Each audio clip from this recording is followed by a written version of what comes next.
I guess I should introduce myself. My name is Heather. I'm the host of the podcast Victoria Commons. We're in Victoria, British Columbia, and the point of this podcast is to help people access community, participate in community, and find spaces that they might be able to find common connection. Today's episode is called The Art of Community. So we have chosen to speak with a fantastic local artist. Can you introduce yourself? Tell us a little bit about your art practice. My name is Rad Juli. I am a drummer and a leatherworker, and recently I've started also showing collage work, which is a new thing for me. I've been running my leather business here in town for about 15 years. I'm playing drums for 30. Yeah, 30. I almost said 35 and I was like, I'm not 50 yet. The math didn't add up. One day. Yeah. Well, yeah, in like 4 years. Counting it down. Cool. Yeah. So we're here in your studio. Yeah. And I'm just looking at some of the stuff on the wall here. It's pretty interesting. We talked briefly when I got into your space about rock and roll is my one true love. Rock and roll is my social life. Rock and roll keeps me sane. It's just this poem? It's a mantra. It's a mantra. And I wrote it down because sometimes you need to write the things down that are floating around in your head so you don't forget when you are faced with options and you're like, why do I do what I do? Oh yeah, that's right, because rock and roll told me to do it. Yeah. Well, rock and roll like drives the bus, basically. Like if there's choices need to be made and rock and roll can't be included in the choice, then it's not a good choice. How long have you been worshipping the devil? Well,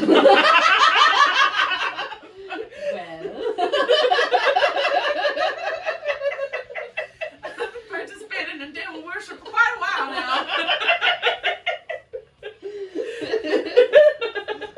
You'd blush if I told you. I've Yeah, that's what that is. There's just little things all over the place, like for me to remember, like.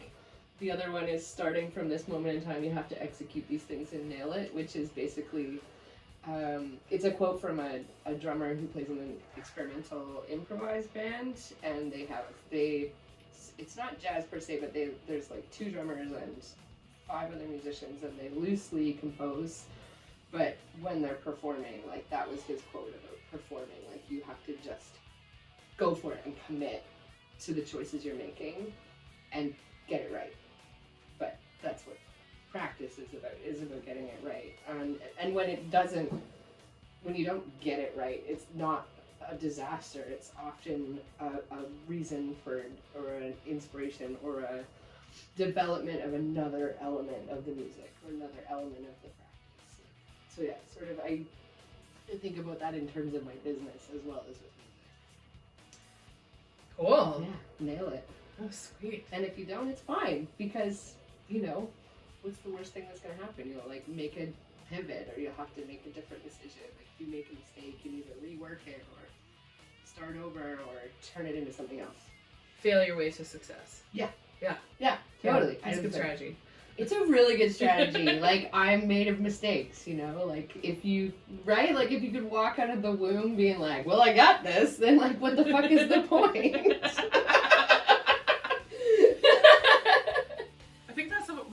That's quite often why we see so many people who are like maybe born into a little bit more privilege than others, really struggling for identity, especially if they're walking in someone else's shadow, or they're trying to create an identity separate from their family, just to kind of have something of their own.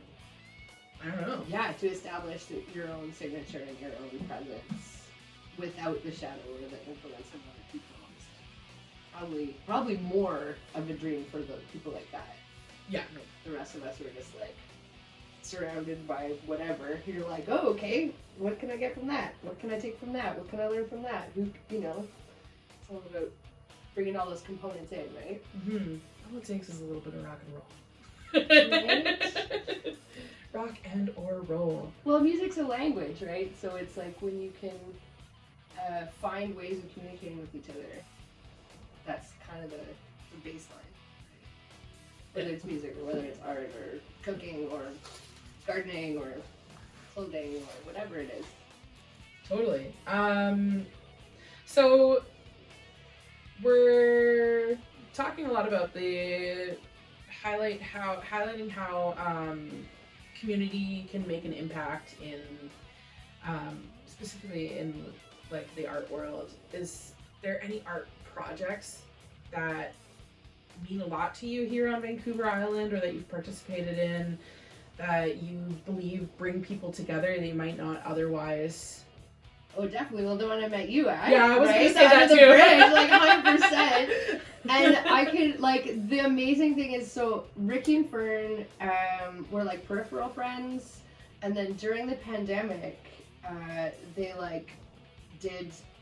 There was, because we were all kind of like stuck with our phones, and then like Februage came up, and then there was actually something called World Collage Day, and they created that first Under the Bridge gathering for World Collage Day during the pandemic.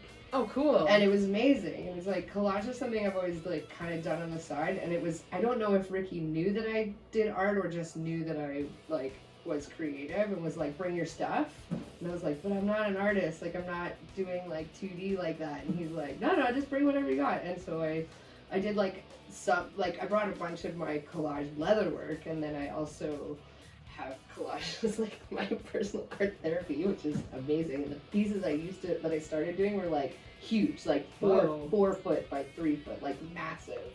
There's a lot in there. Do you still have like these collage pieces? Burned them. Oh, that's so cathartic. They were part of therapy, big time. I do have a few like poster-sized ones that I've been displaying, which I'm really quite proud of. That are like, it's a bit more of a like, you know, because when was the pandemic? 4 years ago? It'll be 5 years ago now. In March. So yeah, there's been some evolution in my own personal practice, but that particular event was so magical because there was no barrier. Does that make sense? Like there was zero, because we often think about art as a like, you have to apply and you have to be juried and you have to be accepted by a board of strangers or whatever. Like there's a lot. Or of sometimes it takes more for people to put themselves out there. And I remember doing one of my first projects when I started getting back into painting, because I did it a lot in my youth, and I kind of took a break to become a drug addict for a little while. It was mistakes, learning experiences. I also painted during that time, you know, so I would kind of take breaks here and there. I'm definitely doing it more consistently now, but I remember working on a piece and being super proud of it and showing it to someone, and they were like, oh, that, and they were like, they basically said something a lot, and it wasn't like meant to be hurtful, and I don't even remember who said it. But I think I was going to submit it to like an art, it was like anybody could apply to hang art at the local art gallery once a year for just for like an under 500 works exhibition. And so I worked like on this thing, and I was like, yeah, I'm gonna hang it up, and I showed it to this person, and they were like,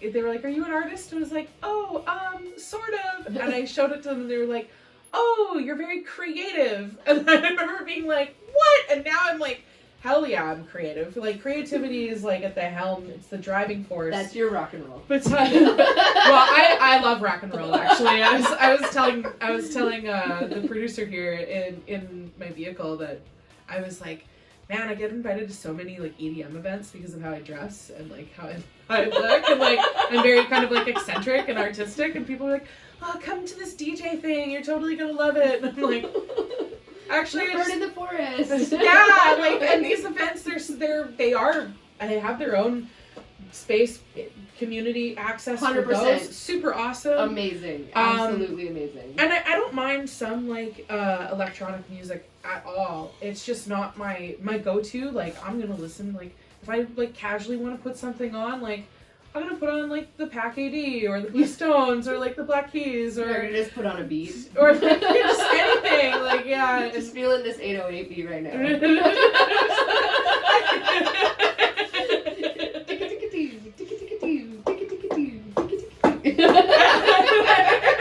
So you know, like it's hard to sing along.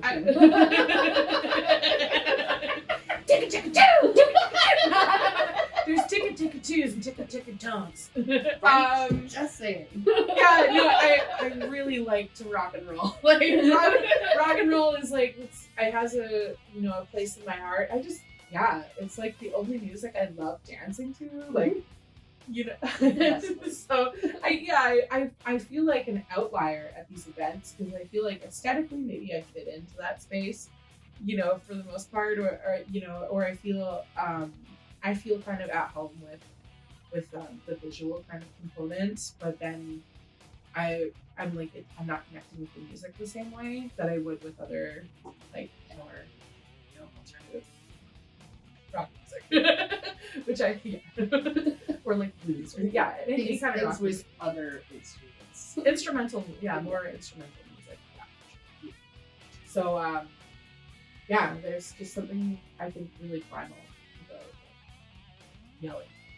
Yeah, absolutely. Well, and I think the other thing, like knowing a lot of people in my life through music and through like DIY shows and I basically like learned to play drums, and like my first show was an all ages show in like high school, gymnasium, Cool. And then there were people in my town putting on shows, and it would be like, they'd be doing food not bombs, and they'd be doing like handmade posters and like everything I've heard about, and like just that element is such a big part of my formative.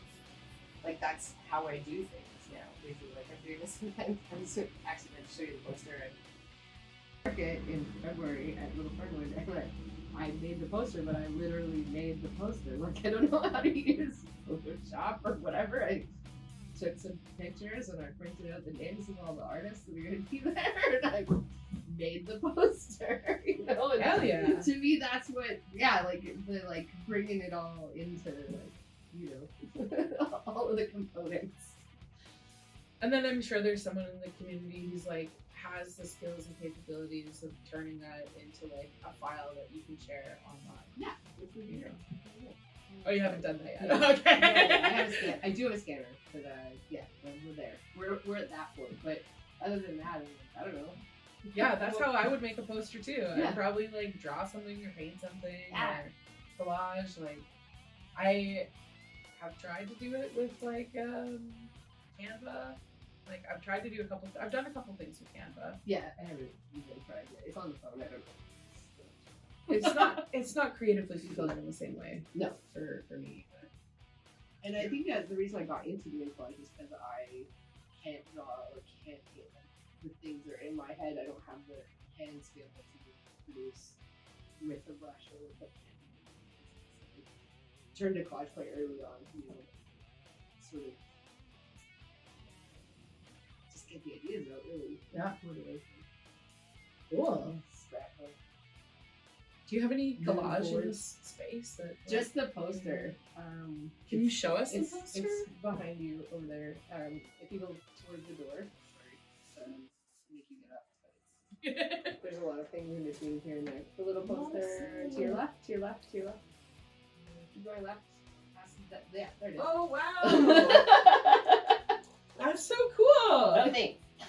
Where do you source your materials? Oh, everywhere. Is this? Can we see this? Yeah, that's super rad. It was like a Lonely Planet photography book, and the legs came from packages of fishnet stockings that I got at the thrift store. Cool. The flowers from like a stationery kit from the 80s, Hawaii in the 80s, that my family, somebody went on a cruise and brought back these letters that have these beautiful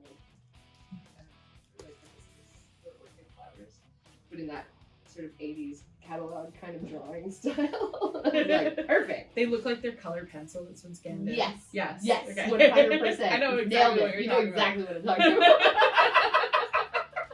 Like imagine travel brochures from the 80s. That's like bang on right there. Oh man, lots of big shoulders. Yeah. Yeah. Big time. Yeah. Like exaggerated. Big hair, big shoulders, big drinks.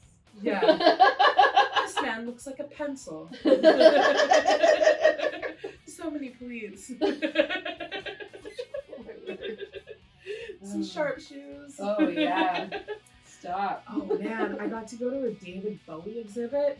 I keep forgetting about this. I went to this David Bowie exhibit in Melbourne, in Australia, and he designed and constructed like almost all of his costumes. I did not know that. It was incredible, and I learned, what was the name of it? He was still alive at the time, and I learned that when they showed planet Earth from space for the first time on television, it was like color television. I think it was like 1967. Yeah. And they had David Bowie's song, and it was Planet Earth is Blue and There's Nothing I Can Do, was playing as they were showing Planet Earth for the first time. Space Oddity. Yeah. Space Oddity, yeah. And it was like so fantastic. That's incredible. To kind of like see that, and like read that. I'm like, oh my god. Right time, right place. Yeah, I guess so. I'm just like, oh, it is blue. But of course the oceans are blue. So like, why would it be? Yeah, it would look weird if it was. Oh my god, it's orange! How did it happen? Why is it like this?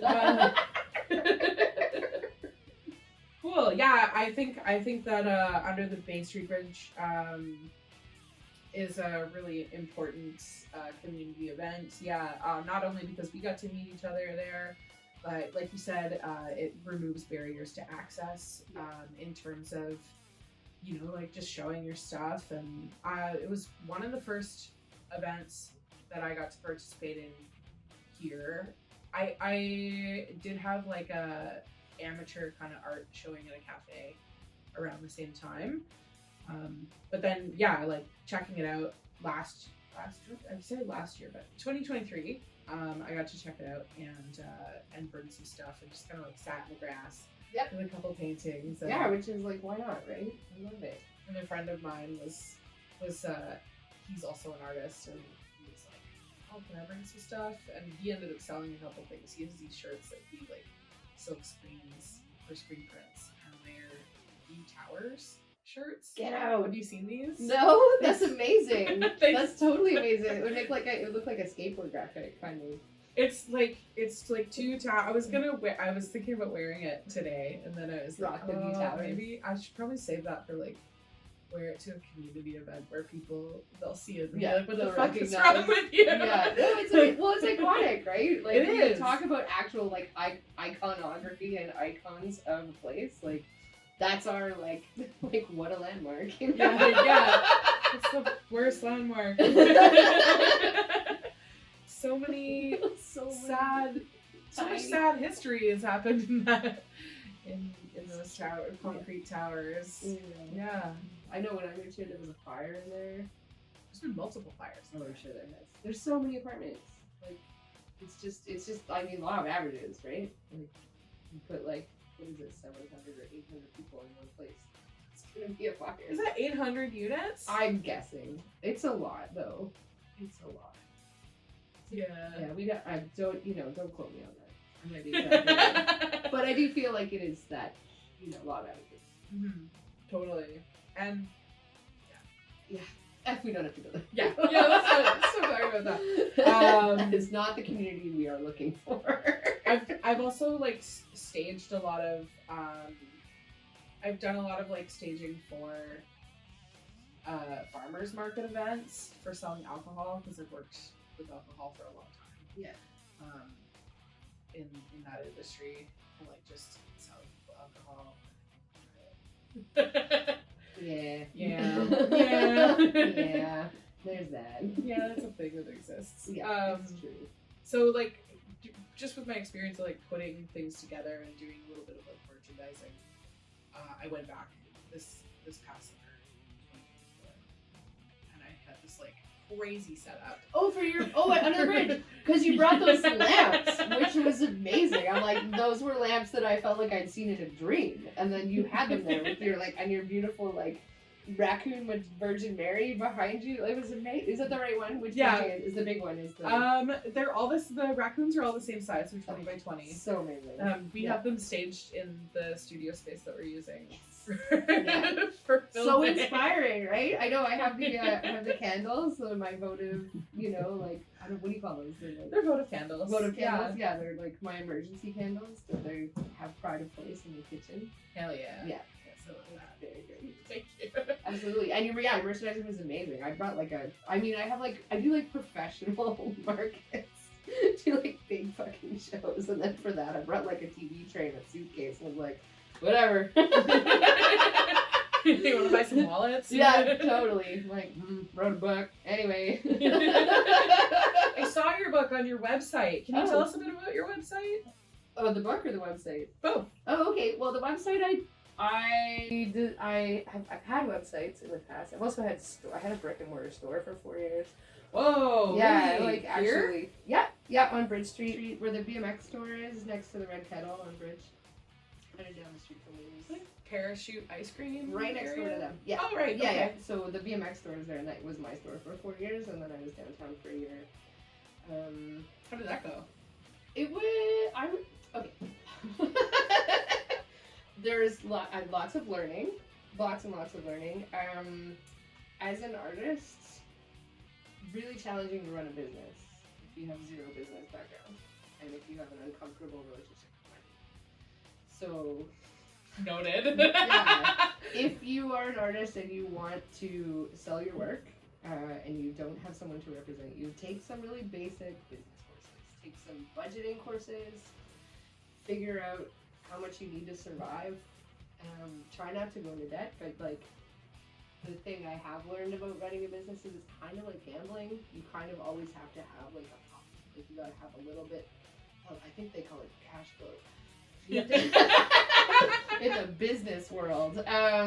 So yeah, there's having a credit card with some room on it. Don't rack it up. You always gotta have this sort of you always gotta have lots of moving parts, and you have to be ready to change gears.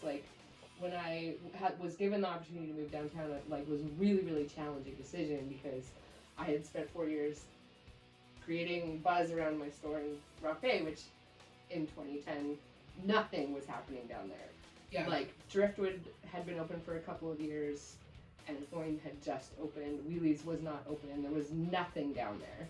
Just me and a jeweler, and it's kind of like an up and coming area. It has been for 15 years, actually. Yeah, and I'm I would have loved to go back, but then there was new owners in the building when I was thinking about having a store again. Also, I'm not very good at retail. I don't really like it because a lot of customers treat retail staff like absolute garbage.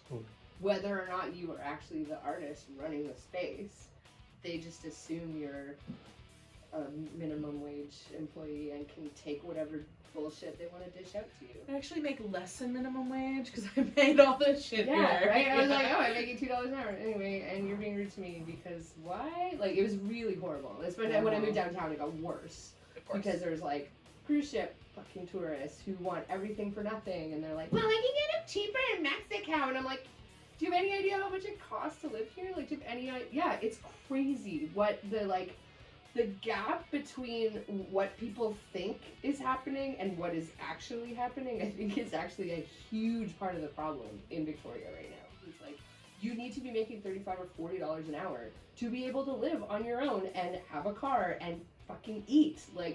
That is baseline, $35 an hour to be comfortable, to be able to go to the dentist. Anything other than that, which is what I've been making less than that for a decade and a half. Ask me how my teeth are. You know what I mean? It's really challenging. And then you get these people who are like, oh, well, when I bought my house in 1960 for $60,000, how come you can't afford anything? Stop drinking coffee. You're like, can we just stop breathing. It's fine. Yeah. We're taxing that next.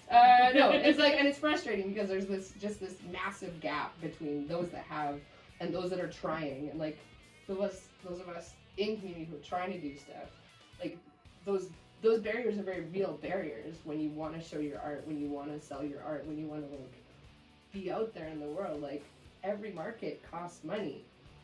So for something really, really DIY and really, really punk rock, like Under the Bridge was like, oh, it's like such a huge relief. And then you get to meet all kinds of cool people, and then, you know, there's always the people who are like, get out of the road, like, you know, I have places to be. They're whipping I'm cycling here. Yeah, and you're like, yeah, we're trying to do something. Like, we're trying to make shit happen. We're trying to create that community, like, because the community is, like, we have so many amazing artists here. There's so many amazing musicians. There's so many amazing creators and makers and, you know, people who do tech stuff. And it's just, like, there's just so much wealth of everything. And it's, we just gotta get rid of the stupid, you know, property owners. And then we can all fucking exist, you know? The people out there, I feel like there's people holding the keys. It's so expensive to do anything. Anyways, I wanted to ask you really quick. Did you find that you were able to access, like, is there, like, I don't know if you were part of the Chamber of Commerce or, like, any kind of business community that they support you? I tried to look into that, but, like, they're... Again, if you don't have the business language, you don't talk the business talk, like, it's really hard to engage with that kind of thing. I did look at, there's like a women's business group here, and like, we're talking like, all of this information is 10 years ago, because I basically, when I closed my store, I like, had a meltdown for 4 years, and then had the whole tax thing happen, and that, like, it's only this year that I'm actually like, getting back into actually functioning as an artist and as a business person, and like, taking all that stress and all that learning and all that like self-doubt and being like, okay, we're doing this and we're charging what it's worth, and if it doesn't work this year, then other decisions have to be made, basically.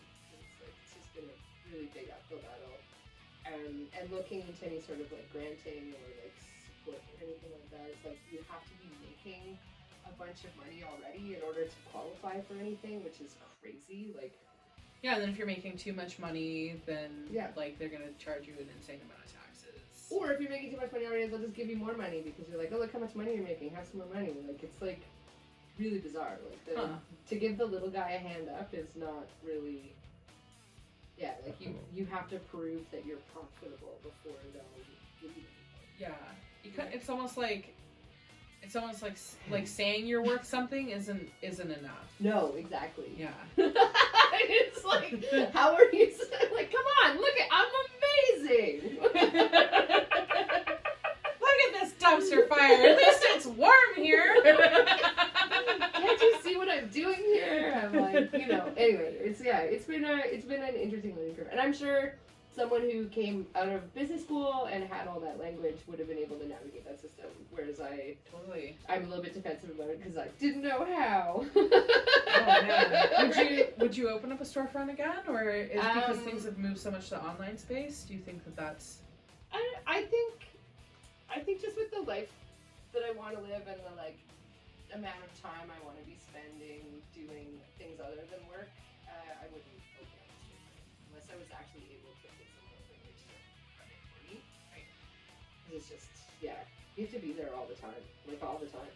Yeah. 7 days a week, 10 hours a day, and it's just I live in the forest. I'm a cat. I like eating food. I like playing drugs. These are things you can't do when you like have a storefront. Like, it's very weird. You can that's too much. Oh man, I've made choices. They sound like good choices. Yeah. Do you sell a lot on like Etsy or just I your don't use website? Etsy anymore. To be it's so frustrating because to be honest, the most successful platform has been Instagram because so many people are so engaged on it, and it just seems to be like where we all are when we're looking for things. My the online store I made, I did build it during COVID, and it has been useful and super helpful, and like it's actually a really valid question, which when I do my like year end. January year end before tax season, I like do all that number crunching and I have to figure out what percentage the website actually does produce for me, and it's like probably only 10%. Wow. Yeah, whereas like Instagram, like if I look at my like my wholesale orders and my like Instagram e-transfer sales and then markets, so it's like I would say probably another 15-20%, even maybe 30% of like word of mouth custom orders through social media, which is really interesting. Or like people have something and someone's like trying to get a hold of me. That's the way they find me more than the website. I think it's just sort of an easier outlet, I guess. And then people can like see the catalog or see what I'm working on, see what I'm up to. And yeah, it's just really interesting. And then in-person sales is the doing like, because I would love to divest from social media. It takes up so much time, so much energy, and I really don't agree with the politics of the people who run those companies and like how they're using our information. Number one, how they're using our information. Number two, their personal politics and how like I sort of feel like we're all complicit in a weird way because we're all on there. It's just like that's not gonna be voted for. I've been using it for 11 years to like create community and create networks. Yeah. And it's really, really like it like opens, it's valuable. Yeah, but at the same time it's just like, is it so valuable that I'm gonna like sit back while just like a fascist right wing, misogynist hate monger runs it? Like, do I want to be associated with that? Like, that's the conundrum. It's like been keeping me up at night for this last week. I'm just like, how do we maintain these networks without using that platform? What if you if you were able to like utilize the platform to like drive traffic solely to your website? Like if you like link in bio, it was like everything's like link in bio. I could be more aggressive with that for sure. Yeah. I see a lot of people like doing that when they want you to like sign up for something or buy a product. Or are you like, do you have a newsletter that you kick off from your website? I have been known to write things on a sporadic basis. Okay. I can tell I don't subscribe to it. There is a mailing list. Like when you go to the website, Is there a mailing list? There's a mailing list. Everyone can join. What's the name of your website? Why don't you throw it out there for us? It's radjuli.ca. So radjuli.ca. Wow. Yeah, nice and simple, super easy. And I picked a .ca because it's actually Canadian, which is kind of neat. Yeah. It's like, yeah, it's kind of a cool thing. They have like the .ca. It's called CIRA is their organization, and they put out a newsletter promoting other .ca websites, which is really cool. They like gave me a boost at Christmas. Yeah, hell yeah, kind of nice. Yeah, it was like, again, networks, community and networks, I think are the same thing, and it's like just depending on how much energy you want to put into something, like you can create a community with it. It's like kind of cool. Something I really love doing in terms of networking is just introducing two different people who I'm like, I think that you guys have these things in common and you should talk about them. It's one of my favorite things. Hey, let's all hang out, and then you like introduce it. Oh yeah, weren't you saying something about that topic the other day? And, yeah, totally. Oh, that reminds me. Oh, you need to meet this. No, I do. So I started, my friend Sarah Mulligan and I, she's a glassblower. We met through markets, and we actually met, like we became friends we were sitting at the bar at Wheelie's, because both of our studios were in the same neighborhood, and we developed a friendship. And after COVID, we sort of started making it a bit more like purposeful, and we moved it to Wednesdays, and so we do a Wednesday happy hour for artists that anyone's welcome to join us. It's sometimes just the two of us, sometimes there's 15 people, and because when you're self-employed, it's really hard to like, you need to bounce ideas off people sometimes, right? Like or like ask questions, or just have like decompression time with other people, especially like I'm in here by myself all the time thinking my weird thoughts. Like what does your work schedule look like in terms of like focusing on and like what time do you start your day, and like how much like do you put like a regular 8-hour like It's a good question. This year I for the very first time did a time budget, which looked like me breaking down how many hours I need to work at certain things in order to pay for my life. And so that was really interesting, like sort of we call it intellectual exercise. So I garden for 8 hours a week, which makes sure that my house rent is paid, and then I have 1 day off, sometimes 1.5 days off, and and during this year for the first time I'm starting like Tuesday to Saturday. I'm in here 9 to 3, 9 to 3 Tuesday to Friday, and then 10 to 2 on Saturdays because people need to pick stuff up, and it's just easier if I'm here on a Saturday. It seems to be easy. So yeah, so I do 6 hours, but I don't really take a break. Like I stop for like 5 minutes to eat lunch. So I feel like a regular 8-hour day actually just blows down to 6 hours. So if I was sitting here doing 6 hours, but then outside of that 6 hours, I'm like I do like all my emailing, social media stuff before I come in, like have the first coffee basically, and then throughout the afternoon and evening I'm usually like still engaging with social media as well, which is ends up being a lot. Yeah, and you know, yesterday I'm fully guilty of doing absolutely fuck all. I just like played card games on my phone for like 2 hours. Oh, damn. Yeah, I was like, this is a sign that I need some sort of like downtime. Like, I'm just like, it's not doom scrolling, but it's not much better. It's solving puzzles. I'm like, oh god. Go for a walk. Read a book, you know. Okay, so I guess next we have another talking point here. It's the role of art in building community. And I just wanted to like make a blanket statement about a blatant. I make a statement, and I'm going to weave it. It's going to be a blanket. I just want to make a blanket statement. That's a really hard word for me to say. I want to make a statement about how it is proven that observing art and making art is conducive to having a healthy mental wellness, to having participating in these things have proven to increase neuroplasticity in your brain. It helps with depression. It helps with anxiety. So I think that is, to me, it feels like common knowledge. Yeah. You know, you can read so many articles online or in books. People use art for therapy and healing, you know? So obviously it comes as no surprise for me to say that, you know, art is helpful. But how do you think specifically that art kind of plays into a role as like a social connector for people? Oh, absolutely. Well, as we were chatting earlier, and it was like, you can't create art in a vacuum. Like, you need input, you need ideas, inspiration, you need influence, you need to see not only what other people are doing, but how they're doing it.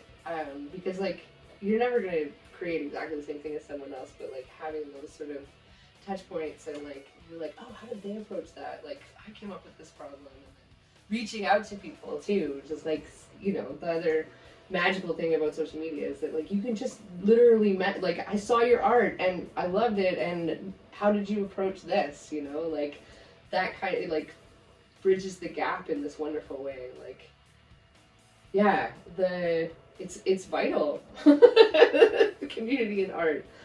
Absolutely. I think I've lost actually what my point was, but well, I think also, like, how has a specific, like, what's a specific example of someone connecting so deeply with your art and, like, and telling you how much it meant to them, or that you've seen an example, like, and how would you create an opportunity for yourself to connect with more people, like, or what are opportunities that you use besides social media? Like, I'm thinking more in terms like, of, like, going out to see stuff, and, like, when things are happening, like music, perfect example.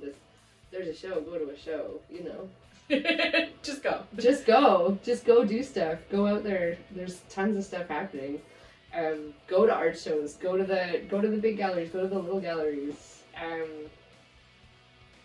Just walk around. It was like, when I was downtown, one of my favorite things to do was just, like, in the morning before anything's open, just walk around and, like, window shop. You know, just see how other people are setting up their merchandising spaces, see how other people are approaching their advertising, and, like, taking inspiration from that. Kind of things like that. seeing people walk around on the street. What are they wearing? How are they wearing it? Those kinds of things. Yeah. Cool. Yeah. Can you think of like a specific example of a time that you went to, maybe an example of one large kind of scale gallery and one small one that inspired you? Well, many years ago, this is like just what leaped into my head. Many years ago, I went to New York City with a very dear friend the friend who made that wrestling portrait, actually.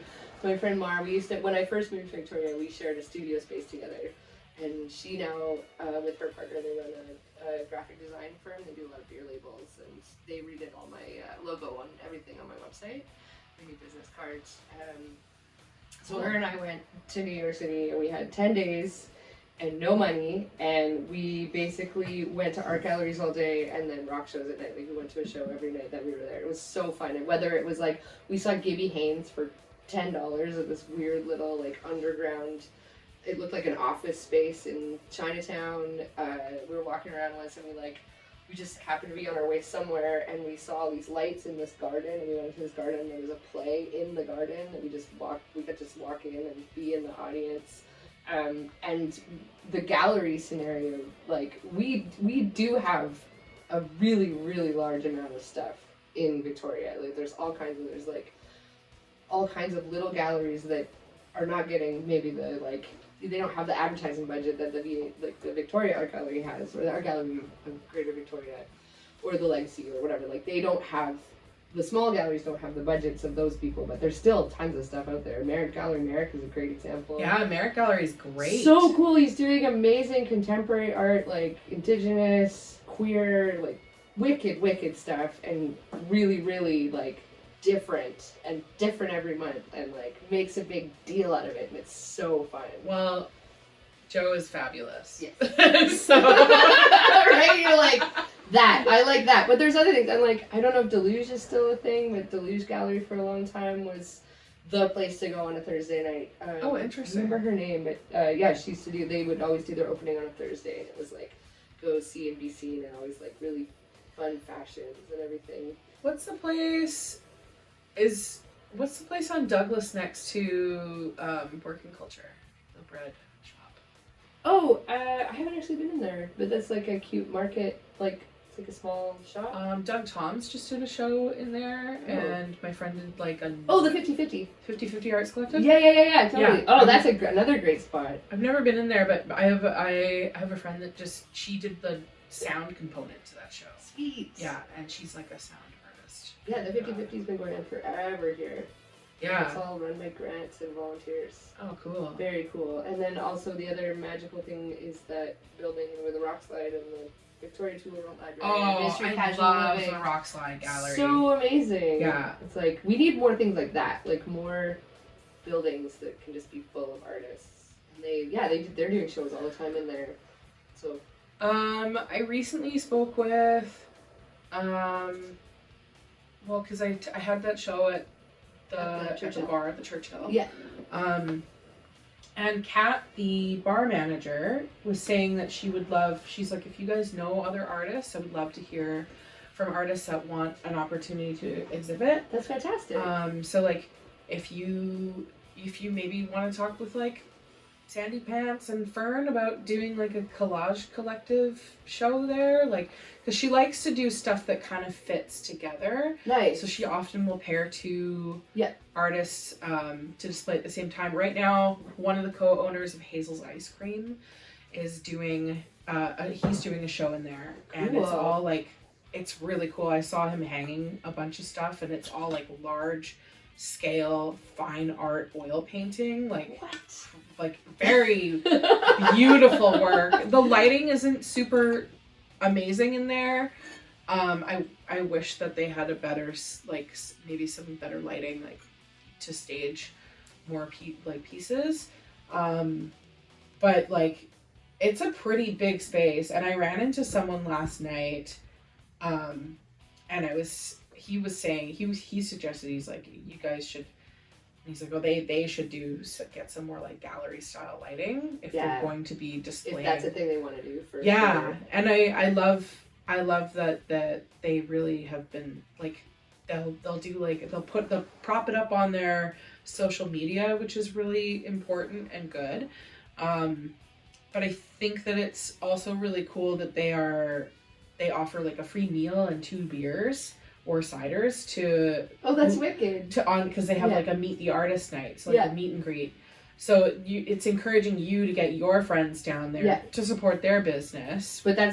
But it's all part of networking in your community. Absolutely. Yeah, and I was bartending at a local spot, and I would tell customers about the show. And one customer in particular, his wife messaged me on Instagram and was like, just so you know, we bought one of each of your prints of your Holy Raccoon series. Oh man, that's awesome. Because he had a story about, he was telling me a story about like, oh yeah, my wife got on camera, this raccoon kind of like popped up and scared me, and it was like our home security system, and she saw footage of it, and then she like sent it to all of our friends. Oh no! And he's like, it's basically just him being like, ah! Like freaking out because there's this raccoon, and it like scared the shit out of him, and they thought it was hilarious. But she works in like a Catholic school board. Or something. Wow! So just like, and so he was like, oh, what? So he was like telling me, I was just saying like, oh yeah, I'm doing a show, you should go check it out, because any opportunity to like,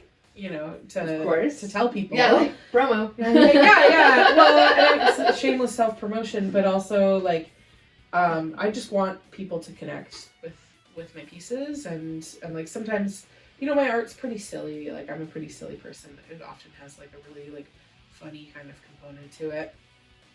I have a show at Driftwood in March, and amazing. I'm doing a couple pieces for that. So that'll be cool. That'll be great. Yeah, I'm hanging it on Patty's Day, which is great.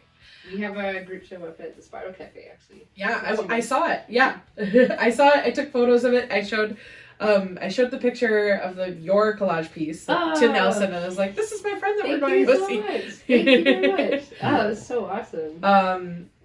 But yeah, so I think that's up for how much longer is that show? It comes out on the 31st. Oh, yeah, we're doing a meet and greet on the 26th. I guess Sunday. So.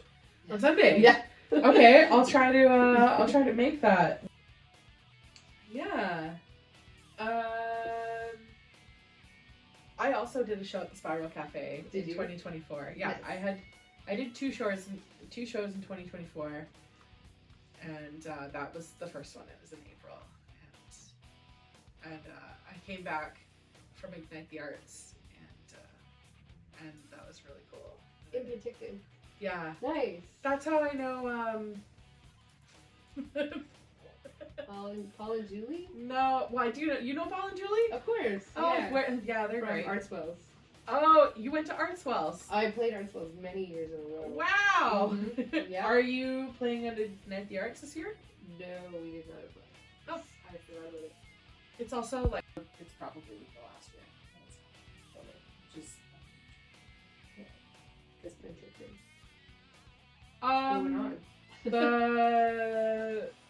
There's no funding for arts there, even though like Paul brings incredible shows and the community comes and supports the gallery, and they think that to throw these shows you don't need any money, which is so stupid.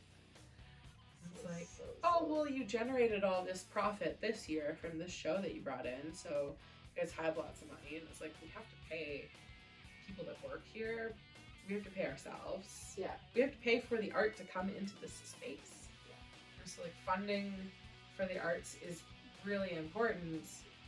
But I guess it's a profitable doesn't really mean anything. Yeah, it's kind of like this weird intersection of like it feels like it's a necessity to like connect people and, you know, help them through tough emotions. Oh, absolutely. Like, why else? I mean, we all create. Like, it's in us. We all do it. Like, why would you think that you don't? Like, because anyway.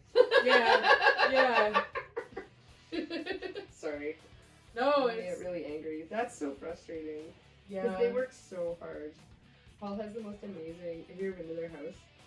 We stayed there one time. No, haven't, but I've heard that they're hoarders. Not so much hoarders. It's just like I feel like there's they have this feeling like if they have to protect it, like they have to save the art from the thrift stores. They have like stacked like 8-10 canvases deep, like all around their house, like just all these local Canadian, not famous but incredible art. Like yeah, it's really they're on a mission, you know, from whatever higher power drives them to share art and music.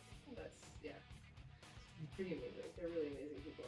I donated a really interesting piece of art to Nice. the Penticton Art Gallery for their annual fundraiser. Cool. Right before I moved, I was like, I emailed Paul and I was like, hey, do you want this piece of art? And like, the story behind it was I think the artist's name was Sanford.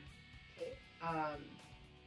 And he was this Indigenous artist who died in 1988 that was from Saskatchewan. And so I showed up to this estate sale with my partner at the time. And we were kind of looking at stuff, and his daughter found this painting. It was like, oh, there's a painting over here. And it was super ugly, and I was like, I could use that to like paint over top of. Right. And then she was like, hey, there's another painting over here. And then so this other painting, it was really nice. It was in this ornate frame. It was really big. It was probably like 4 feet by 2 feet. Wow. And I was like, wow. And it reminded me, I don't know if you've ever been to Atlin.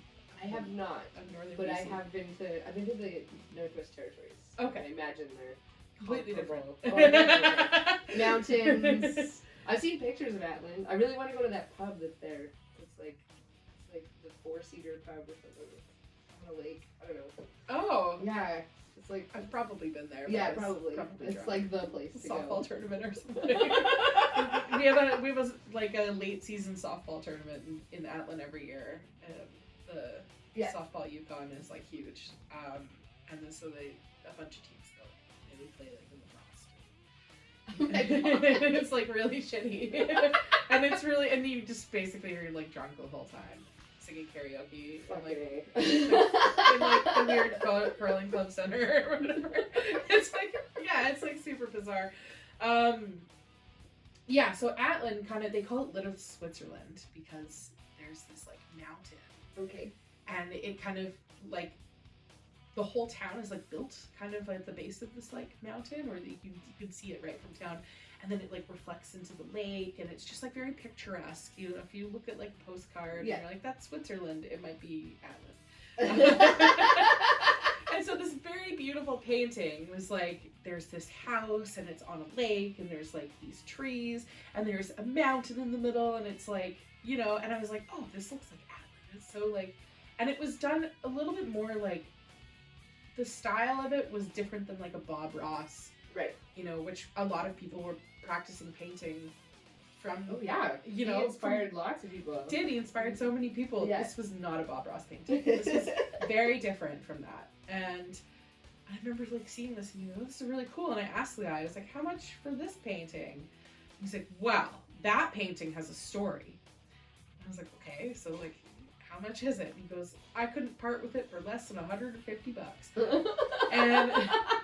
and I said, okay, so what's the story? And he said, my dad commissioned this painting from a famous painter in like the 70s or 80s.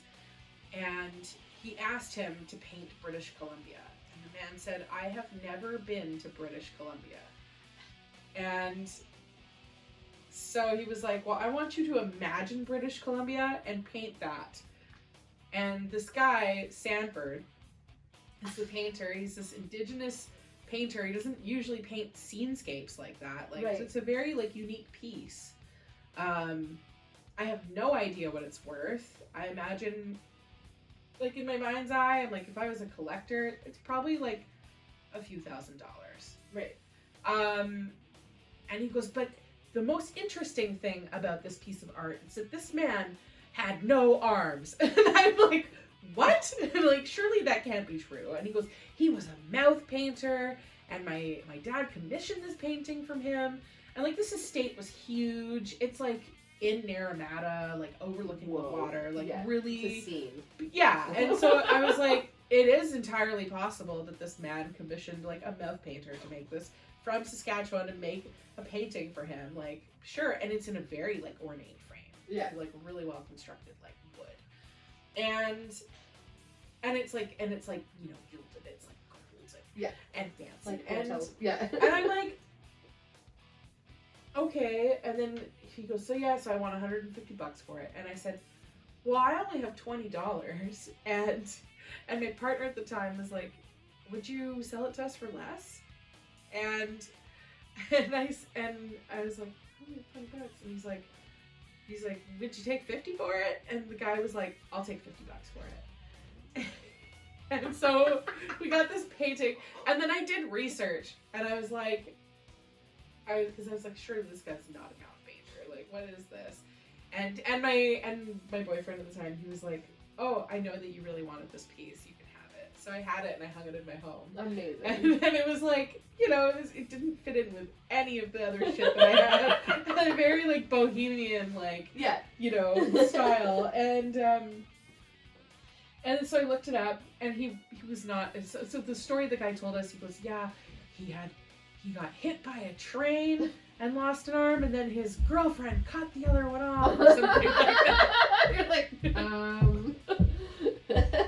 sorry. It was like, oh, yeah. Yeah, that's not true. None of that's true. I think he was a one-armed painter. Right. He lost his. You know what? I want to look this up now. I'm like, what exactly was the story there? But he was a one-armed painter, and he lost his arm in an accident somehow. That's really funny. Anything to sell. I mean, gonna make up all kinds of make up alter egos. I thought his name was Sanford, but it might be something else. Uh-oh. Yeah. He's been talking smack this whole time. Let me see if I still have the email to Paul. Yeah, Sanford Fisher. Oh, cool. So his last name is Fisher.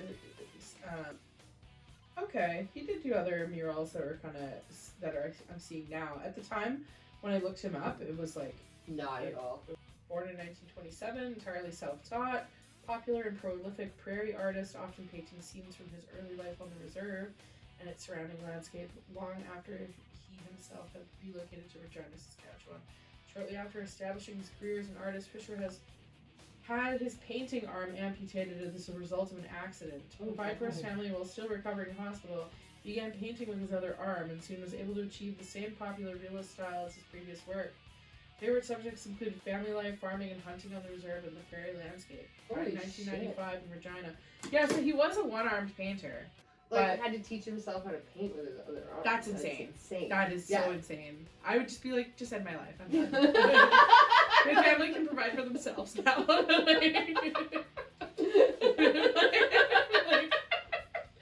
Yep, that's it. Yeah. I feel like a large portion of today's podcast is just us like practicing our witch laughs and like how to be dolphins.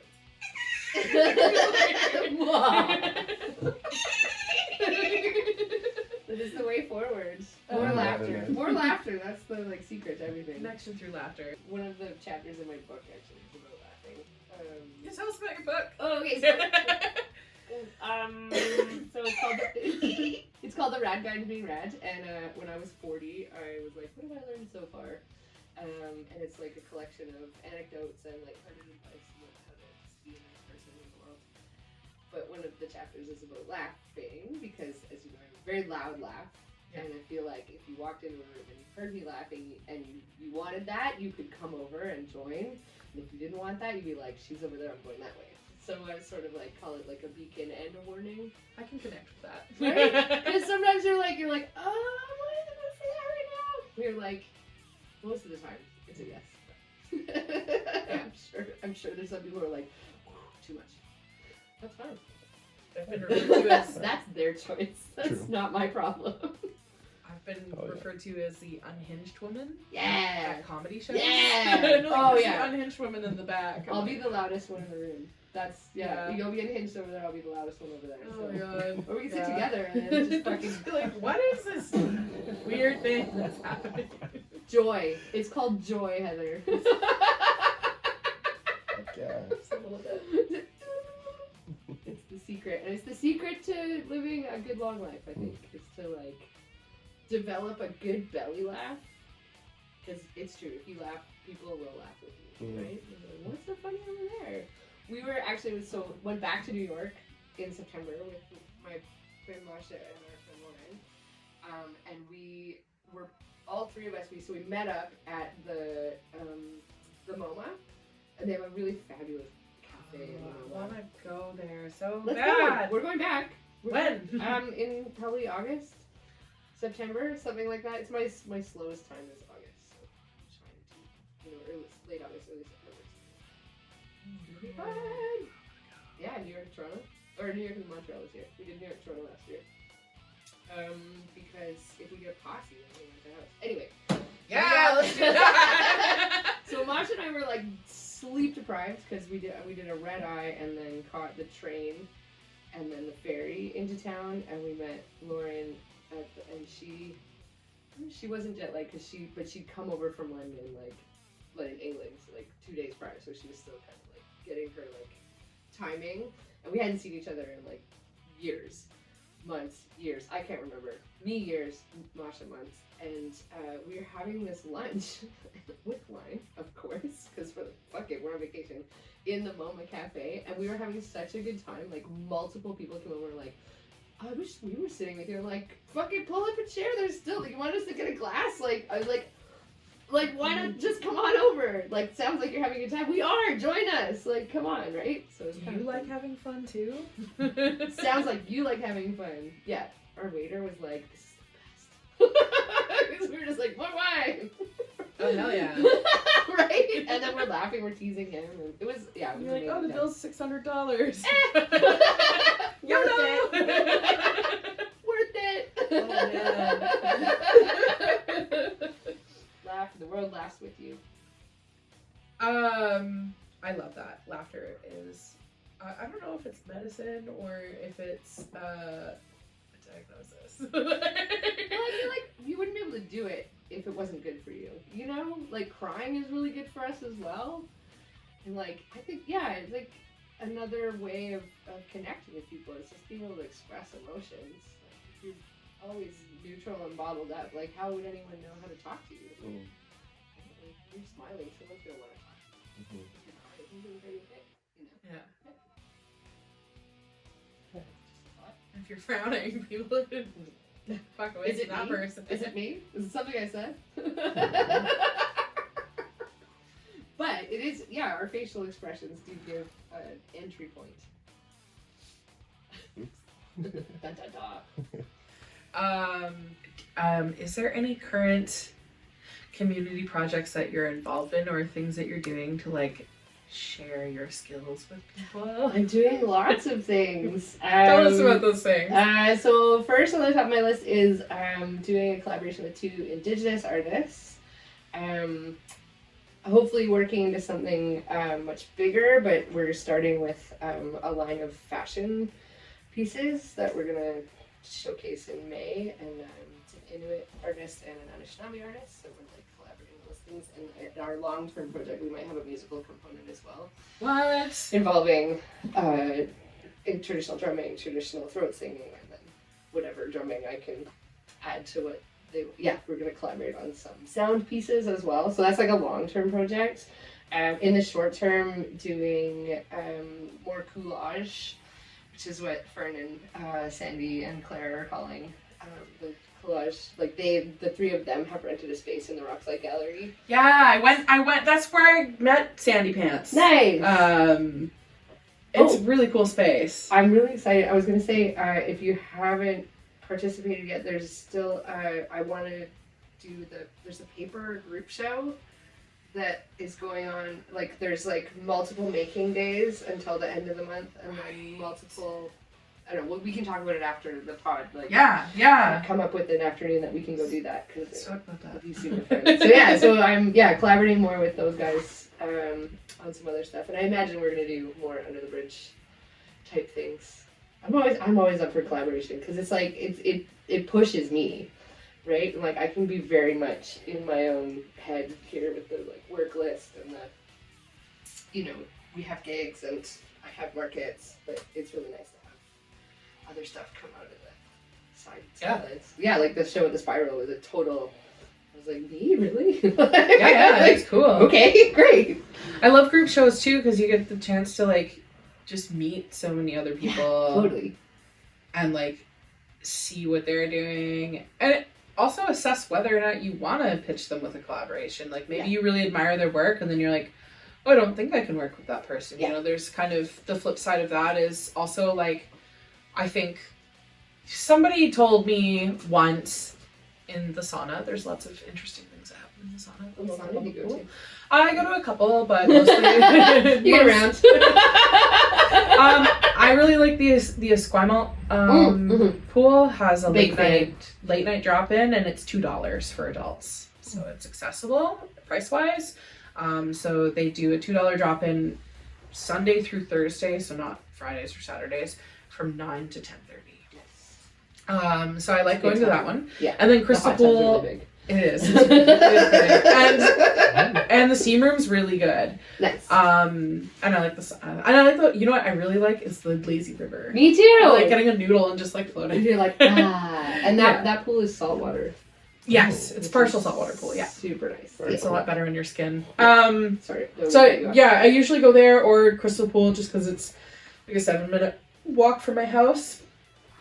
Not that I'm timing myself or anything. That's just what Google told me. I've always had like a weird like penchant for like remembering numbers. Like numbers just kind of like, anyways, and like dates. I have a very interesting memory for dates and numbers. And anyways, in any case,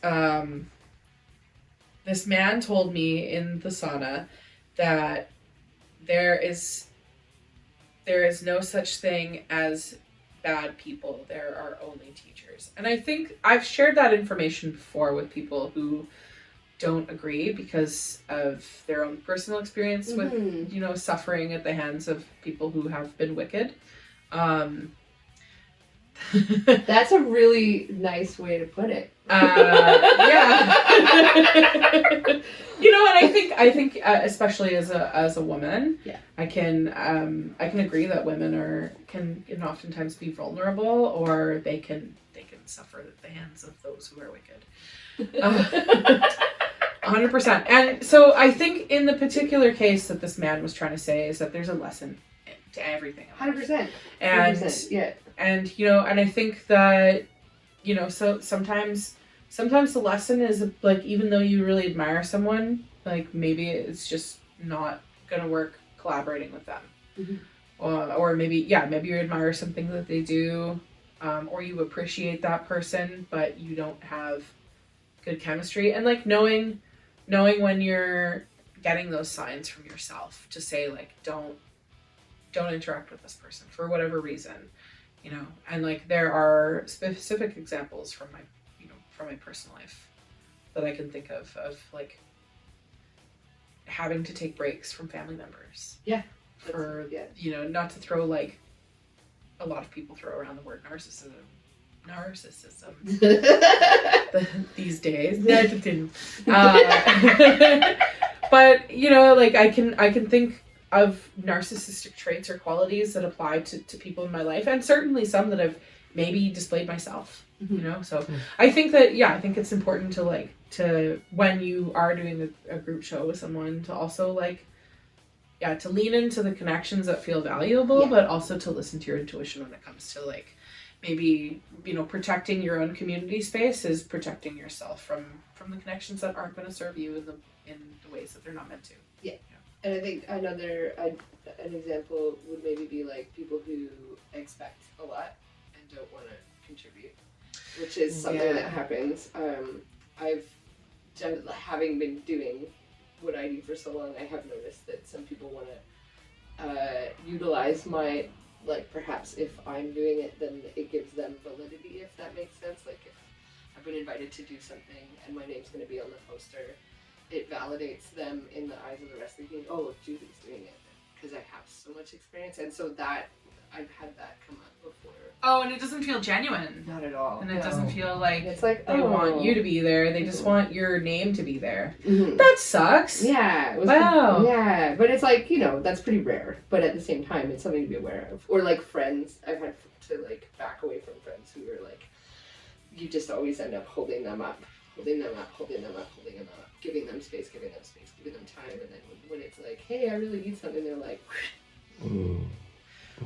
Wow. That's been a real challenge since COVID. COVID was the like huge eye opener. Yeah. Huge, because I'm very open to like whatever, like you do let's do the thing. You need that, yeah, right on. And like learning that not everyone will reciprocate, and the people who like actually stepped up for me in the past was a lot smaller number than I anticipated it to be, considering how generous I am with my time. I was like, not that you ever like, you know, give your time expecting anything back, but I do feel like a part of a positive network is that give and take of just like, I can offer this and I can, you know, like, yeah, giving and receiving in a, not necessarily equal measure, but in a honest way.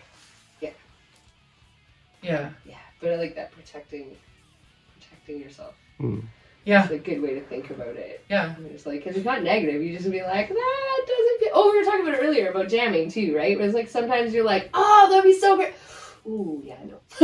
Yeah. Yeah. I mean, like, I have friends who are very talented in the music community, and like we don't make music together because they don't think that people who are singers they don't have a real instrument.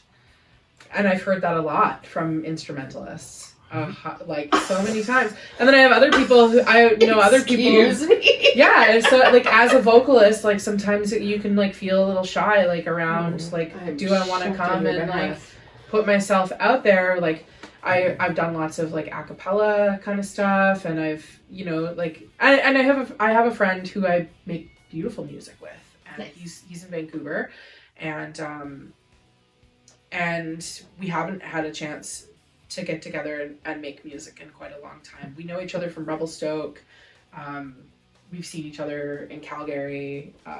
It's just like every time we get together, it's so much fun. Mm-hmm. And but we haven't. It's since just before I moved out here was the last time we were able to like actually like do some stuff. Oh, and man. it was cool. It was so great. We just have a really good.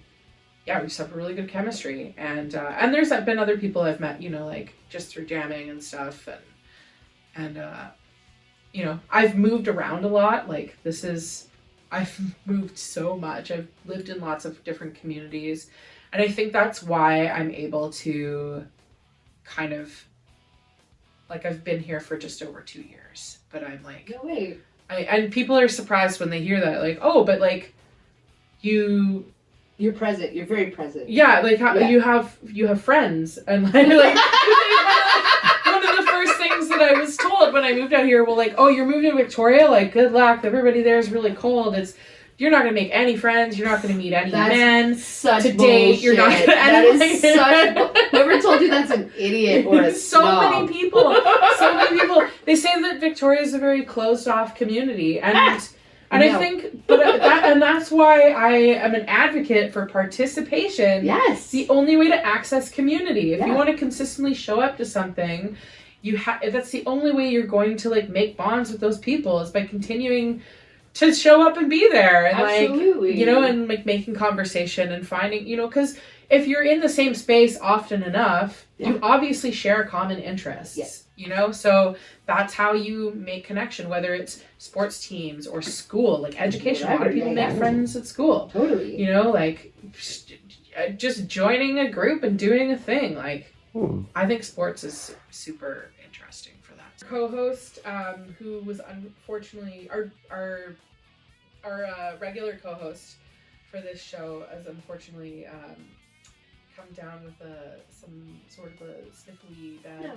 bad vibe scenario right now. There's a bad cold going around. There's so much. I was sick like last month. Like I was sick in September with COVID. I had COVID in June last year.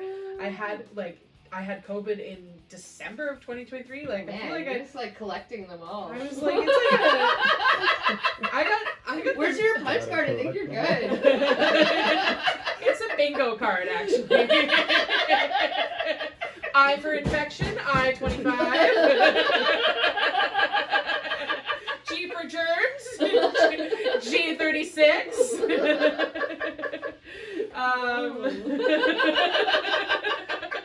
Not bad. B for bacteria. What's N? What's N? Nausea? Nausea. Oh yeah. Oh god. And then Yeah, oh I don't know lordy. what O would be like. Oh shit. Oh shit. Oh shit. Occupational Over this hazards. cold. Yeah. Over it.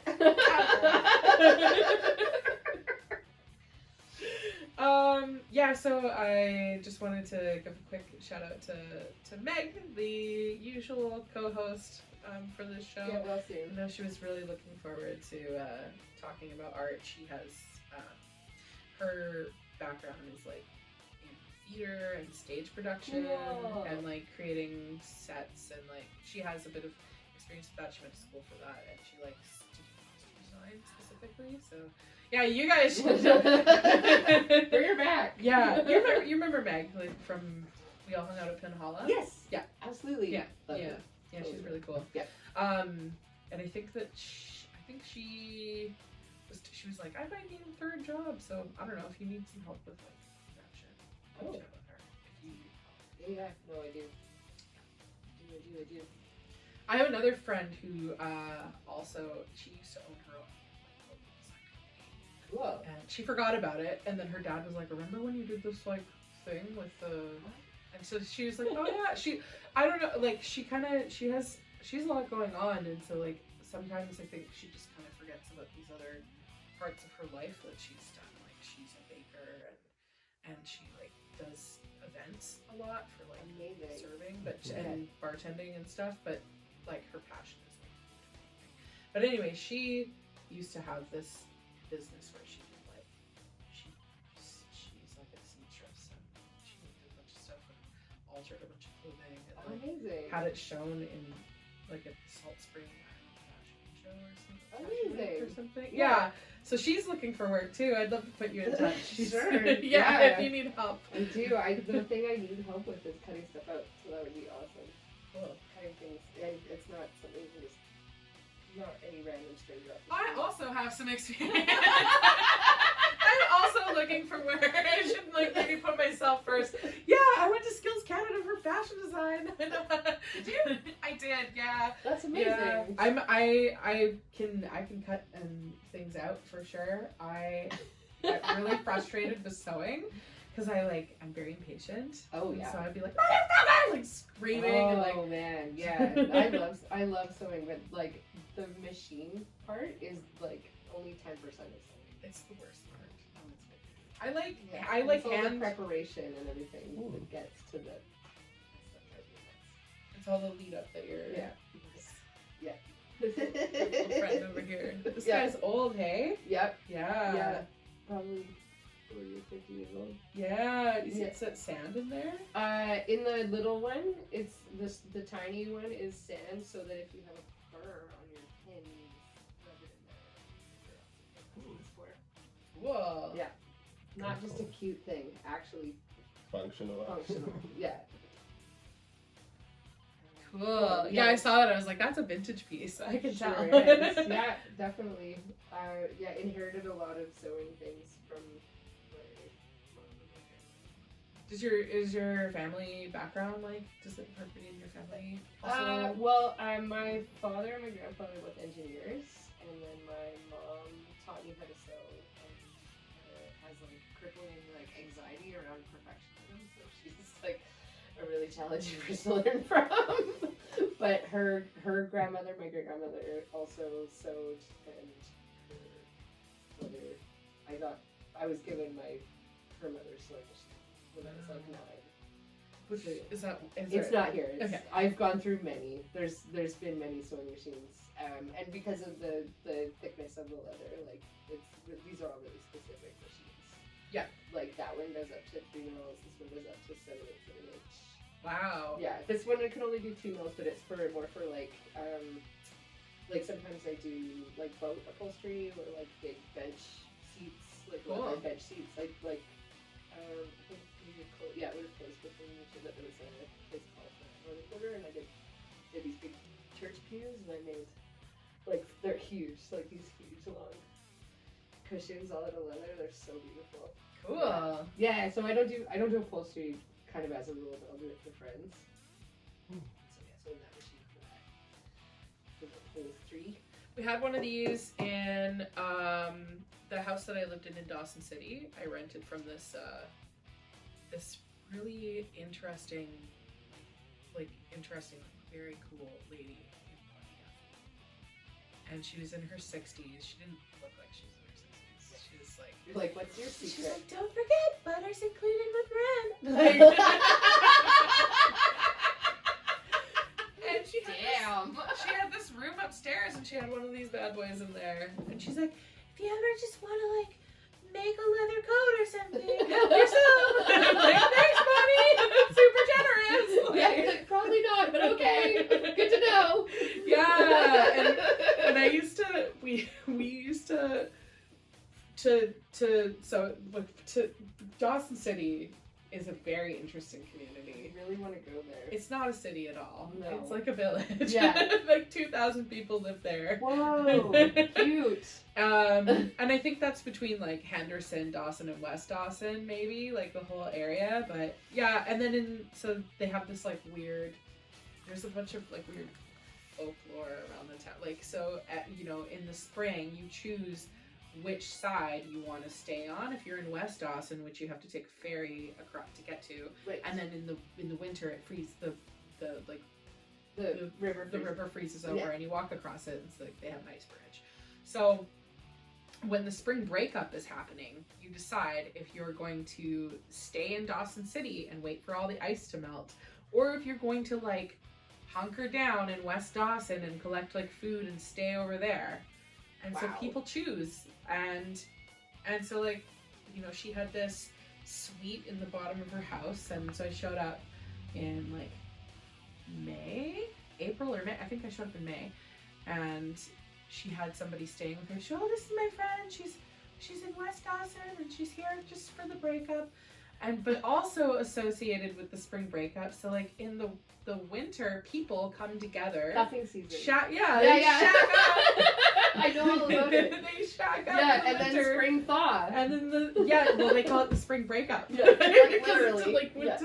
it like happens with the wet, with the. We were like, well, the time to go. Yeah, and that's when all the influx of tourists and like all the seasonal workers get there. Right. People that are there to do prospecting. Yeah. Maybe they're there for tourism. Like tourism brings a lot of people. And so it's just kind of like, really busy, and there's more people like going up there for work. Yeah. And so you find a new person to hang out with for the summer, and you hook up with someone else in the winter when they get schooled again. I love that. It's super cool. Keeps it fresh. I think you would love Dawson City. I think I would It's too. very fun. There's a lot of drinking that happens there. There's a lot of they have the oldest casino in North America. It's called Diamond Tooth Gertie's. Oh my goodness. And it operates from like, I think it's May long weekend up until I think it maybe disco days or Labor Day. Okay, so just Maybe it goes a little further into the year. like pretty much just the one section. Yeah, and it's in an old building, and they Yeah. used to have these old like slot machines that you could like pull the crank. They don't anymore. They're all updated and new. But the Diamond Tooth Gertie's is also like a unionized position. They bring a lot of the same people back for like blackjack dealing and like for serving, and so I guess it's a pretty good place to work. And you have to dress up in like old timey outfits, and they have this stage where people do the can Yeah. and it's so cool, and every year they have different sets that they switch up, and so like they have people singing different contemporary pop songs or, you know, whatever, in the Yeah. style of like this old-timey, like they're Right. dressed up. And they have like people doing, you know, these like burlesque kind of performances. It's really cool. They do 3 shows a night. It's really fantastic. It's, you know, like there's nothing in my mind that's better in the summer than like getting to be up at 2 o'clock in the morning. I'm a night owl, and Right. the sun is still up. It's still up. Yeah. It's beautiful. It's really like a fantastic place to be in the summertime. In the winter, it's very isolated and cold. Yeah. But the arts community up there is really strong. They used to be the only sister school for Emily Carr in Canada. Oh, no way. They offer a foundation year for, I think, almost all the art schools in Canada, except for Concordia. You can do a foundation year at School of Visual Arts, which is in Dawson City. Amazing. Yeah, it's really cool. Also, amazing, I think 24, 25 years. Is it 20 years? I can't remember how long VISA, Vancouver Island School of Art, has been around for, but they also offer a foundation year for Emily Carr. I didn't know that. Yeah, and I think that you can complete their program in like a year or 2. Wicked. It's really cool. If you take, I took 2 classes with Vancouver Island School of Art in 2024, and one of them I was able to access through grant funding. Okay. So the course was paid for, which was really good. That's amazing. I was a low income earner for much of 2023 and 2024, so that was really valuable. And it was a landscape course. I initially signed up to take a different course, but they didn't have enough people sign up for it, and so I got diverted into this landscape course, which I learned a lot. Yeah. And so the people who facilitate the programming and like learning there are all people who have like their like masters in arts. Holy shit. A lot of them are like entry level into arts education. Yeah. But like they are also like teaching you their skills, or they have their masters, or they've completed some form of like art, you know, like art training that's really substantial and significant. I also took a painting, color, and space program class at UVic as part of their continued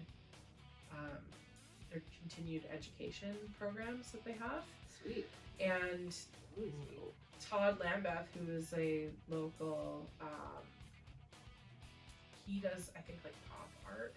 Yeah, I know that name. He has 2 pieces hanging right now at the Pop Art Showcase at the Art Gallery okay. of Greater Victoria I need to go to that. for the Banksy and Versus Warhol. Banksy Warhol, Warhol. Contemporary Pop Art exhibition. So So cool. you can see a couple of his pieces there, but so he teaches this color and space program, and I asked him, I said, what brought you to Victoria? He's originally from Ontario. And he said, oh, I came here to teach at a little spot called the Vancouver Island School of the Arts. And I was like, I'm actually taking a contemporary art program there right now. It shouldn't have much like online kind of, it didn't have much on hands-on Right. kind of component to it. But it was really interesting to learn about contemporary art, Yeah.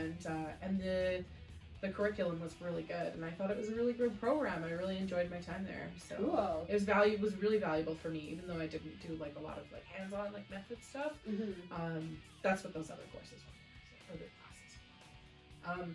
Yeah. So if you have like the funds, it is not cheap to take a class at Visa.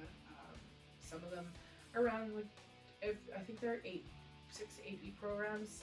Sometimes are around like the $300 range, and like you need to bring supplies too. That's 12 like for continuing education. Yeah, Yeah. and a 12-week program that I took there was I think close to about $600, $575. So I kind of used like my money from Christmas last year. Yeah. It was like, this is what I'm, this. Thank you. Moving forward. This is what I'm using this for. I love that. So it was cool. So I think that like there are these institutions you can kind of like go to learn and find community there. Like the first day I was there, this young woman that was in the full-time, she was in the program, but she had some health stuff happening, so she did it over like 3 years or something. But she was like a full-time student there, and like doing, and now she's at Emily Carr. She like used that foundation to she got accepted. So, but she like, it was like the first day, and she was like, hi, and she was really friendly, and then she was like, what are you doing tonight? And I was like, oh, nothing. And she was like, cool, or maybe it wasn't that night, maybe it was a Friday. She was like, yeah, come to this thing I'm going to, it's in Chinatown, there's this studio called the Layaway or the Laneway, I think it's the Layaway, and she said, just come, it's like a free event, and there's gonna be some really interesting like performance art stuff happening. It's part of this woman's doing her MFA, and it's part of like her curriculum to like put on these shows and performances. Fun. And she said my other friend is contributing for part of the performance art aspect, and I am in the showcase as an actor, and I have to be in character for this thing. And there was like, I get up there, and it's in Chinatown. I'm going up these like small steps. It's like one of those half 14 and a half kind of. Yeah. It Totally. was like 549 and a half or something. I'm like, this is like I'm like entering the Harry Potter world right now. Yep. It's secret. Go up this weird like staircase, and I know, I think Jimbo the drag clown lives around there too, or has a spot there. And Britt, who runs Talent Vaudeville. Right, yeah. Meg is friends with her. She was telling me about her. I don't know. You love her. Cool. Yeah. Oh, okay, sweet. Somebody you meet in the future. Yeah. I was like, and so I like go up into this space, and I'm like, where am I? Like, and I was only able to hear about this through taking that program. Right. Like, yeah. through Totally taking word that of mouth. course, you know? So I get up there, and I'm like, this is wild. There's just like Chinatown stuff everywhere, like lanterns and like a dragon, and like, okay, I'm like going into, I'm like, okay, it's like a little quiet. There's this room, and it's like a slideshow room, and they have a local artist had done this like paper like slideshow that she had made. Oh my god. And so it was like on a loop. Yeah. And then there was these two like young women in there, and we ended up talking and like exchanging hilarious stories about the church and like being baptized and like doing the, what is that, Oh, I don't know. No idea. getting Communion. the body of Christ, the communion. Yeah. Oh, okay. And you go up and you either get the body of Christ if you've been baptized, or if you're not baptized, you put your hands across your chest. Okay. And this girl said when she was getting baptized, the priest like couldn't say her name. Her name is Chloe, and he called her Shlome. And so her like Instagram handle is Shlome. So like immediately I'm like, we have to be friends.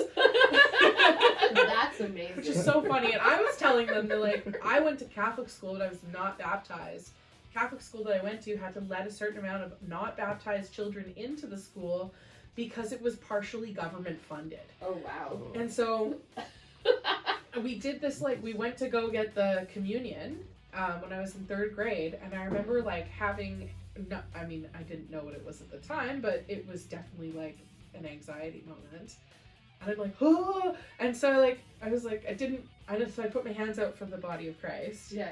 And the teacher came up to me afterwards and grabbed my cracker and was like, you are not baptized and you are not allowed to receive communion.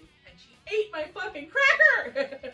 And so I told this story to these girls, and she was like, well, I was baptized and the priest didn't even know my fucking name. And so like we're exchanging, and I was like, this is a fun moment. So, you know, and then we come out into the performance space, and there's this person that's performing, and they're doing like I don't know if you know Maven Network. Are you familiar with Maven Network? No. So that was who was putting this show on, Okay. and it's Leslie Marshall. Anyways, Different communities. they're different sound. They're a sound artist, and I was Oh, sweet. started like after so the person who invited me to this event, part of their thing was anointing people in the crowd, and you come up and you receive like the communion, and she like anoints you, like she wants people to come up like this, Yeah. like we're all heathens or something, and the whole like scape of like their visual art component was like bunch of like animal skulls and moss and like beechwood and stuff like set up, and this is like her altar, and she's like wearing this crazy like thing, and she's like going up and anointing people with like black ash, and it was super super interesting. And then this like musical performance starts, and it's really like interesting, and they're talking about like freeing Palestine. They're throwing candy at people, and she's like chopping fruit on stage, just like, you know, like, and throwing a bunch of like soda over top of it. And then like there was this like, they threw fake money at us, and we were supposed to use the money to throw at people who were like doing performances on stage. And so like there's like this karaoke, like shitty, crappy karaoke component to it. This woman's like she's doing like this comedy, like telling us all this like crazy bizarre stories, like comedy stuff, and then like we're supposed to throw money at her while she does her burlesque performance. It was just like super interesting, and I like remember leaving there, and I was like, this is why I live here, right? Like to experience this. I'm now friends with the person who was doing the performance with the fruit. Yeah! Which is great. Like, I went to another one of their things, and then they were like, hey, you seem cool, like we should be friends, and then they're like my neighbor. So like I went to their house this last week and hung out and said hey, and it was cool. I've been to a couple of they do a bunch of different performances. That's a really fun. That's so awesome. Like, I don't know. That's community like a to whole learn element. about. I have no idea. Like, sure. Yeah, like, great. But none of that would have happened. Like, I think we are definitely like the product of our decisions, you know, and like, and if I'd have said no and not gone to that, I wouldn't be part of that community. No. You know, like I never would have friends with those people. Yeah. Yeah. So like, just keep showing up. Yeah. Just keep going to stuff. Yeah. I took a day off to go to the Under the Bay Street Bridge art thing. We never would have met if we didn't do it. I mean, maybe we would in a different capacity, but maybe later, but maybe not. And like, you know, you could tell me about your art and be like, sure, it sounds cool, but I actually saw your art and it's like, we are friends. We are going to be friends. There's this meat vending machine. Yeah. Would you like to make a purchase? Yeah. I didn't have those connections. Yeah, so I don't know. I think that I'm just an advocate for showing up and doing the thing. Even if it gives you anxiety, you know, which I have, you know, but you beat it by just doing it. And you gotta practice. Like, you gotta practice conversation, you gotta practice being present, you gotta, it's like all these things, they're not skills you're born with, so. No. Like, breathing through a situation, or like, you know, recognizing when you're having a fight or flight moment, like, those are all real things. And also, knowing when to check out. Mm-hmm. Yeah, totally. Yeah, do we want to give a shout out to any events or galleries that are happening here? You mentioned the Spiral Cafe. Yeah, Spiral Cafe, I don't know if I think it's Ministry of Casual Living is doing that paper group show where anyone can, you don't have to be a member or have a space in that building. You just check their social media and you can just go and make art and put it up. It's very democratic, which is super cool. Mm-hmm. I really love that. Yeah. Is that on the first floor? Or All the information is on their social media. Haven't been yet to like give the nitty gritty. I mean, I'm hanging a show on March 17th at Driftwood, which is a brewery. I think like maybe making a call to action for businesses to support the arts if they can, if they're able. Yeah. If you have space that's empty, like getting someone to hang in your space can also promote growth for your business. So I think that that's really important, especially if it's just like sitting there, and you know, it also can like, it can drive sales for your business, not only through like selling whatever it is that you're selling, but if you take a percentage, not that you should ever take anything from an artist, but it has to have some kind of a mutual agreeable kind of component to it. And so you know, if even if it's just like a small, like 15%, just to cover your costs of maybe having to patch like the walls after nails come out for shows, or maybe just like if they're putting up like a meet and greet night, if they have like access to community like beverages like tea or coffee, just like covering those kind of like associated fees, and for like the work of the person who's also like doing the social media content and stuff like that. Yeah, If they're driving sales that way of your art specifically, like I think my call to action is more towards like business owners.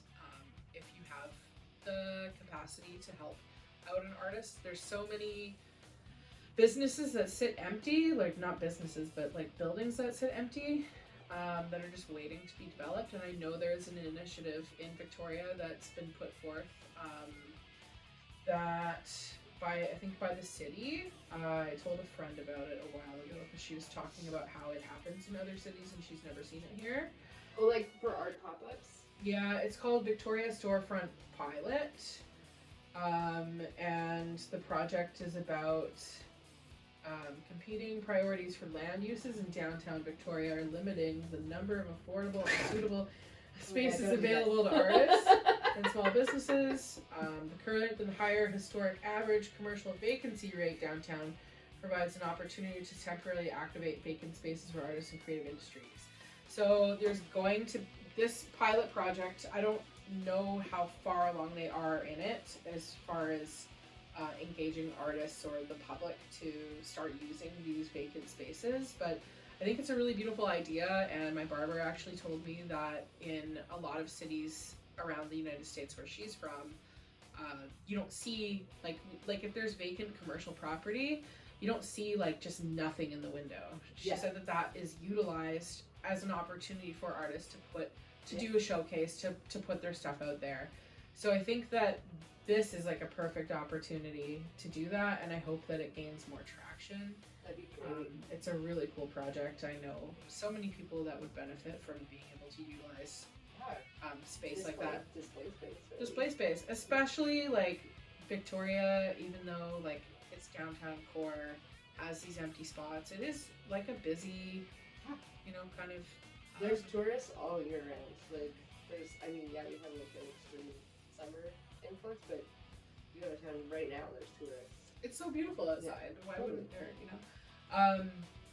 Seems like a wasted opportunity. So I'm glad to hear they're doing that. Yeah, and I can link you to this information if you want. Yeah. Because maybe you just like put a bunch of bags on the window. Oh yeah, no. That's an invitation for theft. Yeah, maybe not. Yeah, no. But maybe like some collage or some friends or something. And then also just like calling upon people to utilize community spaces that already exist. There's a community arts hub in Quadra Village where I live. I think the drop-in fee is like $5.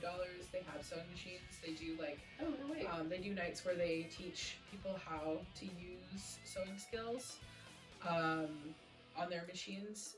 They're looking for people to facilitate courses. I've never even heard of this space. It's the community arts hub.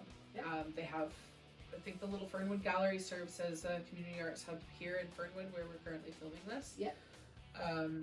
There's all sorts of community halls and spaces that are available that you do a bit of digging, find out maybe where there's a drop-in space. The Pandora Arts Collective, I think also runs a couple of spots as well, maybe, I might be wrong, where they facilitate up-and-coming artists to display in the abandoned laundromat that's in Quadra Village, and also at the Little Fernwood Gallery from time to time in their storefront studio space.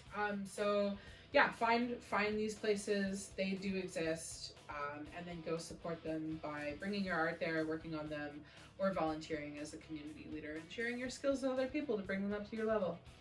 Yeah. Love it. Okay. Thanks for having me. Yeah, thanks for coming. Thanks for coming to my space. Thanks for having us here. It's super cool.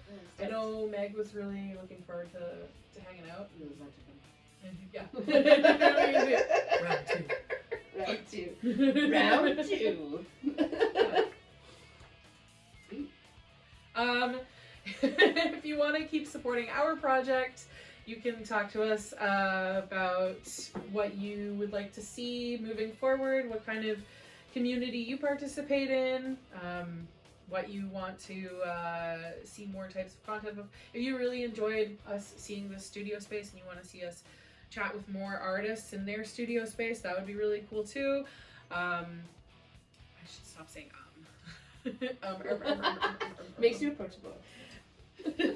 As well, we always like to acknowledge that we are on stolen land, so we are here in the Songhees Esquimalt First Nation, and just making sure that we are making an acknowledgement that we are settlers on this land. I don't know if I did a very good job of making a land acknowledgement, but It's From the heart. it's Yeah, from the heart. Yeah. Go and support local Indigenous businesses where you can, and inclusive spaces. And stay curious. Stay curious. Like, share, subscribe, leave a comment below. Let us know if there was something you connected with during this episode. Broadcast. Couple of broads just casting their net. I don't know why I made a jerk off motion for that. Casting. Magic spells. Yeah.